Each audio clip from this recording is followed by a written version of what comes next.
A wave of sudden death sparks panic across China's social media. They're all so young. Around July 24th, Chinese social media was flooded with chilling accounts of unexpected deaths, many involving young or middle-aged individuals. Users described eerily similar scenes: friends, colleagues, or classmates collapsing without warning. Comment sections were filled with shocked remarks like, "The people around me are dying one after another," and "So many middle-aged people have just gone." Numerous netizens blamed the toll taken by years of epidemic-related stress and health neglect. 今年突然倒下的人会很多。昨天 One Douyin blogger, known as Sister Ying Talks About Sleep, shared a haunting prediction. In the next 2 years, many people will die. This year alone, sudden collapses will become common. She cited a friend in the healthcare field who warned that emergency departments dread patients born in the 1980s and 1990s, many of whom arrive with symptoms of exhaustion, stress-induced collapse, or anxiety-driven insomnia. "In my life," the blogger said, "the people who have passed away in the past 2 years were not elderly. They were just suddenly gone." 我今年43岁。 Another voice, Douyin creator Shulong Anti-Aging, posted in May, "I'm 43 and many of my classmates are already gone. Our generation, born in the 1980s, might not live as long as our grandparents. I know several people who've died of cerebral hemorrhage recently." Douyin blogger Li Jianjun echoed the concern, noting a surge in cardiovascular-related sudden deaths across all age groups, from 20-somethings to retirees. "You could be walking in the park, playing cards, or sleeping, and then you're gone."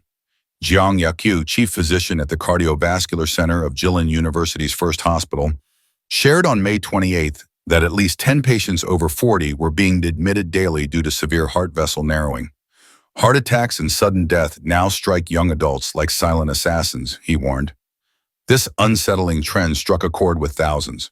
One Guangdong netizen claimed, "I'm a post-90s. Out of the 40 students in my class, more than 20 have passed away."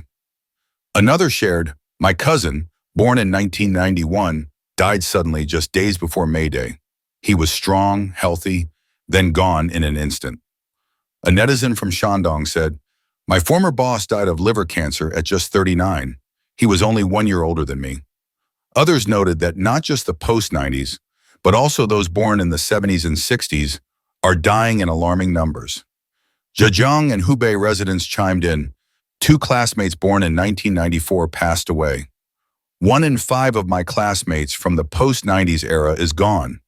In Fujian and Jiangxi, the reports grew even darker. This month alone, the manager's husband, a colleague's brother, all gone, all in their 30s or 40s. One person lamented, "I now wake up every few days to the sound of a Swana funeral horn. I'm starting to get used to it." From Jiangsu, one post read, "Some of my post-90s classmates are already dead or seriously ill. One died at 37. I've stopped worrying. I just try to live happily while I can." A netizen from Anhui shared a chilling story. "I'm now in my late 80s. 11 of my former classmates have already passed away." He went on to reveal something even more unsettling. "I once invested in a small rural clinic. It only cost me about 50,000 mo yuan. But this summer, many elderly people in the nearby area began dying suddenly, one after another. It happened so frequently that I became frightened. These days, I don't even dare to step into that clinic anymore." Behind these personal stories lies a bigger, darker issue. The virus never left, but no one is allowed to say it. Doctors across China are warning in hushed tones that the pandemic never really ended. Officially, the term COVID-19 has become politically sensitive. One mainland doctor told overseas media in June that although the outbreak continues to resurface, the authorities strictly forbid any public reference to the new coronavirus. The messaging is no longer based on science or health data. It's dictated by politics. In Zhuzhou, Hunan, traditional Chinese medicine practitioner Chen Yang broke the silence. "This virus keeps coming back. To me, it never stopped at all. I see patients every day. Many have tried Western medicine, and it failed. Then they come to me, take herbal treatments, and finally improve.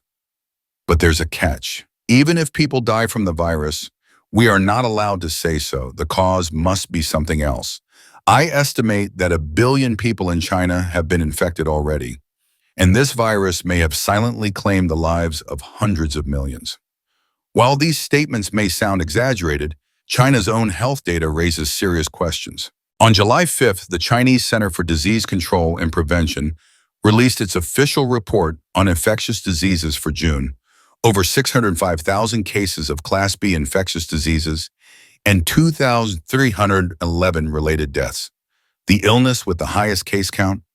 New coronavirus infection. Yes, the one nobody is supposed to talk about. But COVID isn't the only threat.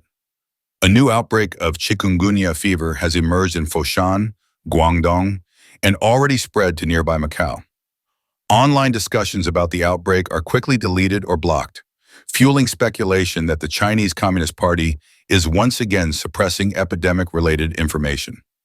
To the outside world, it's becoming increasingly clear. China may be facing a silent public health emergency, one that's wrapped not only in viral mutations, but in censorship, fear, and political manipulation.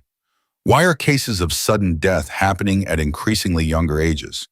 Why are so many people in their prime, just starting their adult lives, suddenly passing away without warning? What's really going on? A funeral worker recently opened up about what he's been witnessing behind the scenes, and the truth is deeply unsettling. 因为最开始好奇嘛。 He said that in recent years, the number of deaths among people born in the 1980s and 1990s has risen sharply. These are people who should still be full of energy and future plans, but they're gone just like that. You might wonder, why are we revisiting this topic now? Because not long ago, yet another young person suddenly passed away. One minute he was fine, laughing, talking, living life as usual, and the next minute, he was gone. No warning, no time to react. The funeral worker said that out of curiosity and concern, he went back and reviewed their internal records. We keep detailed notes on every case, he explained. And when I looked, I was shocked. A surprising number of our recent cases were people born in the 1980s and 1990s. He paused, as if still trying to process it himself. I don't know why this is happening, he said quietly, but something is clearly not right. Doctor reveals shocking secret about the outbreak in mainland China. Hospitals overwhelmed in many regions. The COVID-19 outbreak in China continues to escalate, forcing many schools to close and overwhelming hospitals. Doctors report that this wave is particularly severe, with numerous deaths, and even some physicians suddenly collapsing and dying while on duty. Dr. Chen Yang, a traditional Chinese medicine expert in Zhuzhou, Hunan province, stated that the virus has surged again and believes it never truly went away. According to reports from Guangdong and Shanxi provinces, many schools have temporarily shut down or required students to quarantine at home. In Guangdong's Futian district, authorities have warned of a rising risk of fever outbreaks in schools and kindergartens. Teachers are instructed to check students' health twice daily, and those who test positive for the virus can only return after a negative test result or a 7-day quarantine.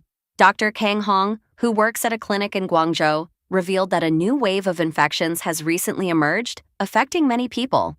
He said, "I usually don't wear a mask, but now I have to. Elderly people are vulnerable to pneumonia, and some don't make it." Recently, a number of doctors in Shanghai, Yunnan, Hunan, and other provinces have died suddenly, ranging in age from 37 to 64. Dr. Chen Yang estimates that at least hundreds of millions of people have died from the virus. However, he says hospitals are not allowed to report COVID-19 deaths, and many patients avoid testing to prevent public panic. Monitoring is conducted at top-tier hospitals by designated checkpoints, with the costs covered by the government, making it difficult to publish accurate and transparent data. China's economy is teetering on the brink of collapse, and the Chinese Communist Party, CCP, is utterly powerless to reverse the situation. American political and economic expert James Gorey, author of The China Crisis, asserts that China's economy is rapidly approaching a breaking point, while the CCP has no real ability to change course.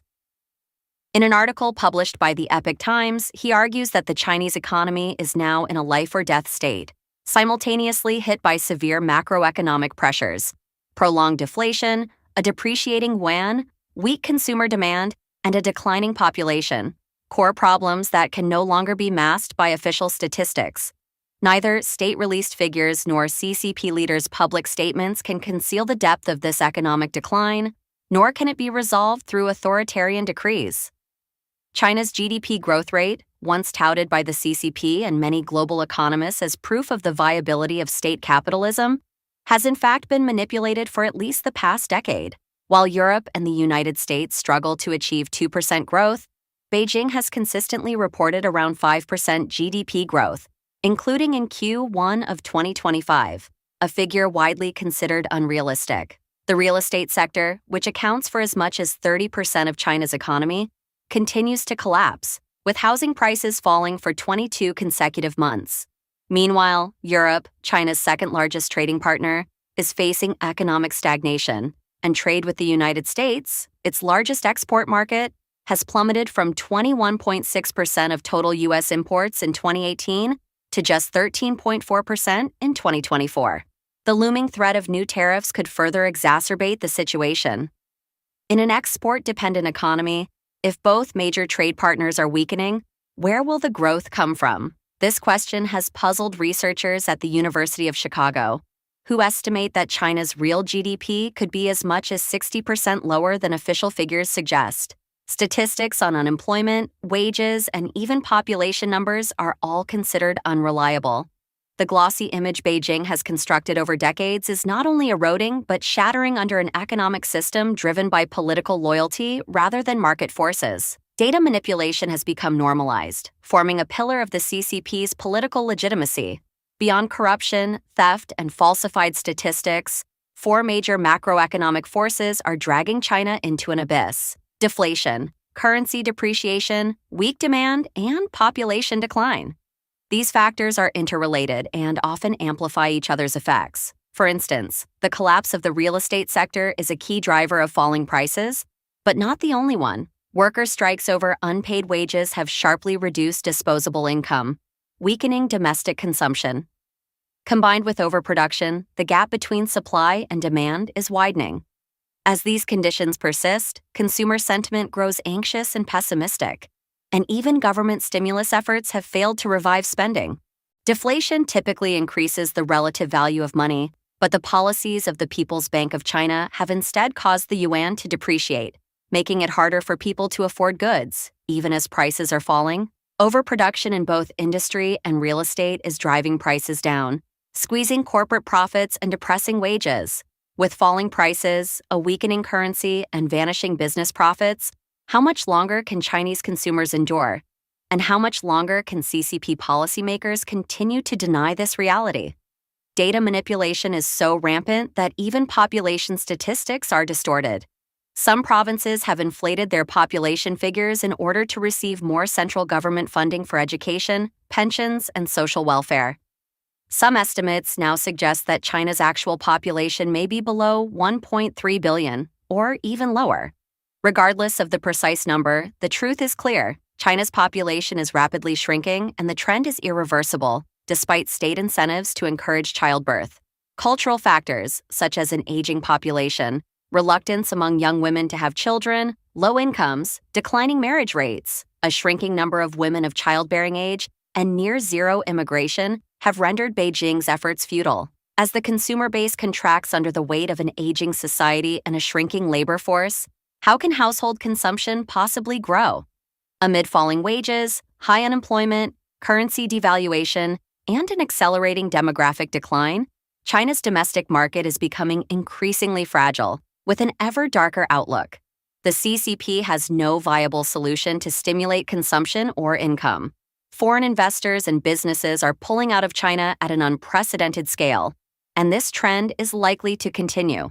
Although the CCP is tightening its grip on the economy more than ever before, it lacks any effective answers. China's economic collapse is no longer a hypothesis. It is a full-blown, irreversible, and deeply dangerous reality.